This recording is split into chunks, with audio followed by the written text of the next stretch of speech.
3 boules qui font millionnaire jeudi 2 avril 2024 là. Les noms de 3 boules, c'est 3 boules malachon qui pas capable tomber.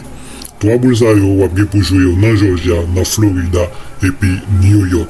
Hier, si yo pas rentré boule nou yo, en pile fanatique nou yo tape millionnaire. De wap marcher avec Haïtien Action, wap gagner dans loterie très souvent.